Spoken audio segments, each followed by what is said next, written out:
So today's topic is thoracic cage.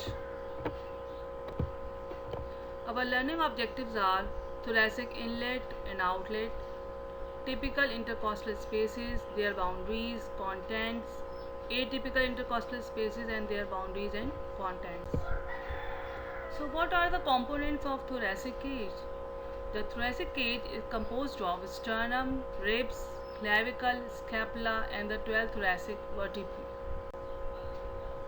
If we see this diagram, this is uh, the so thoracic cage is a conical enclosure which is for the safety of lungs and the heart and provide attachment for the pectoral girdle and the upper limb. It has a broad base and a narrow superior apex, or we can say it is a inverted cone. It is typically expanded by the respiratory muscles to create a vacuum that draws air into the lungs. The inferior border of the thoracic cage is formed by a downward arc of the ribs, which are called costal margin, which is composed of costal cartilages of 6th, 7th, 8th, 9th and 10th ribs. The ribs protect the thoracic organs and the spleen, most of the liver and to some extent the kidneys. Next slide.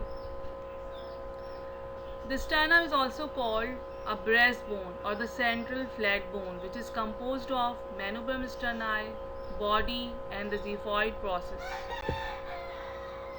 The manubrium sterni is composed of a superior notch which is called suprasternal notch. The body, this is the flat central body of the sternum. It articulates with the ribs from 2nd up to the 7th rib. And inferiorly we have a xiphisternal joint. So this is xiphisternal joint, which is opposite the 9th thoracic vertebrae. Then this one is the xiphoid process at the line. So we divide the ribs into typical and atypical ribs. The typical ribs are from 2nd up to the 7th rib, and atypical ribs are 1st, 8, 9, 10. A third set of ribs are called floating ribs, which are 11 and 12. So typical ribs are attached anteriorly to the sternum by their costal cartilages. Atypical ribs are 8th, 9th and 10th pair of ribs which are attached anteriorly to each other and to the 7th rib by means of their costal cartilages and form this costal margin. Floating ribs, as the name shows, they float. They have no anterior attachment and they are embedded in the abdominal muscles.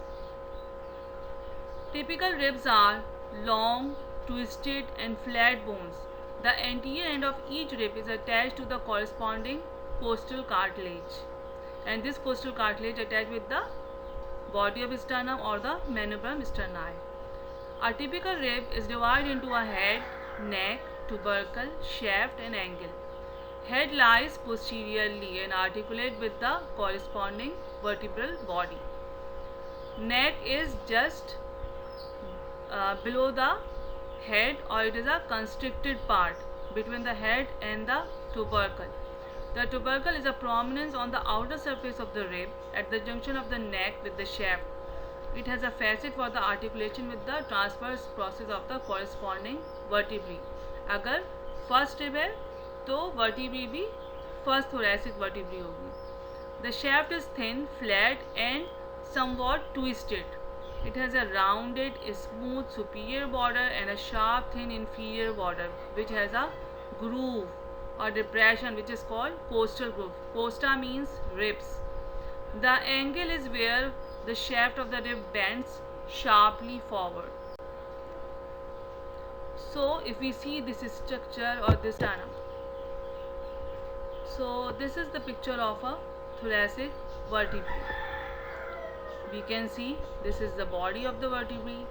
These are the superior articular facets which articulate with the inferior articular facets of the above rib. That is, if the rib thoracic vertebrae is T3, then the superior articular facet articulate with the second rib, and the inferior articular facets, they articulate with the corresponding rib. This is the articulation for the tubercle of the rib, and this one is the demi facet for the articulation of the head of the rib. So this is the picture of,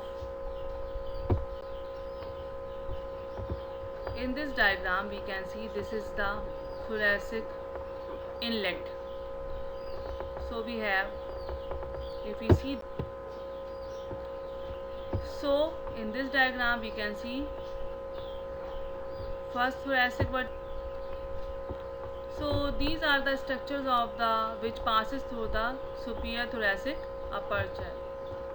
We can see trachea, esophagus, aorta, superior vena cava, the other things.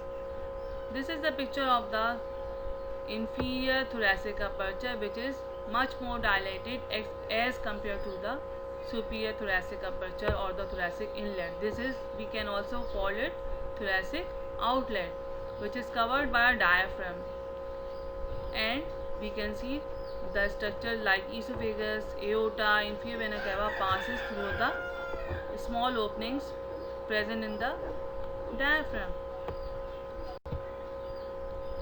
So we can see this is the beautiful picture of thoracic cage. We see this is the, in the center we have the sternum.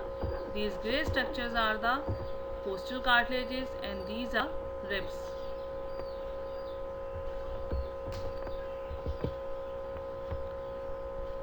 So if we see the thoracic cage, the structures are joined, the structures have joined with each other by different joints like manubrosternal joint, the joint, cartilaginous joint present between the manubrium sterna and the body of the sternum. The xiphisternal joint, it is also a cartilaginous joint between the xiphoid process of the sternum and the body of the sternum. Now we have different joints of the ribs like costovertebral joint. The two joints are present between the head of the rib and the bodies of the vertebrae, as we tell you before. These are the synovial joints. Synovial joints means they are the movable joint. First, 10th, 11th and 12th has a synovial joint with the corresponding vertebrae, the rest two each, one for the corresponding vertebrae and the other for the vertebrae above it. Then we have one joint between the tubercle of the rib and the transverse process of the vertebrae. The intra-articular ligaments connect the head of the rib to the intervertebral disc. We see, if we see this picture, in this picture we can see that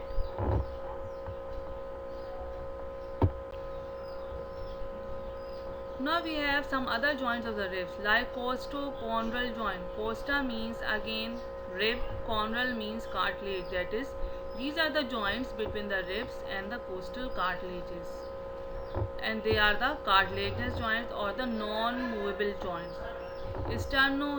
Now other joints are the sternocostal joints. That is, these are the joints between the sternum and the costal cartilages of the corresponding ribs. First sternocostal joints are the cartilaginous joint, then 2nd to 10th are the synovial, that is movable joint. 2nd to 7th costal cartilages are directly articulate with the sternum, but from 8, 9, 10 they form a costal margin. 11th and 12th rib are the floating rib which does not attach with the sternum. We see, this is the picture, grey color structure is the costal cartilage and these are the corresponding rib. We can see this is the costal margin. Then we have different movements of the thoracic cage during the inspiration and the expiration. Cartilaginous joints are the immovable joint, that is, the first rib and the all costochondral joint do not move during respiration. Synovial joints are slightly mobile due to the movement in both the joint between the head, tubercle and the vertebrae. Neck of the rib rotate around their axis, helping in raising and lowering the ribs during respiration. So we have two different movements of the rib cage. The one is called pump handle movement and the other is called bucket handle movement.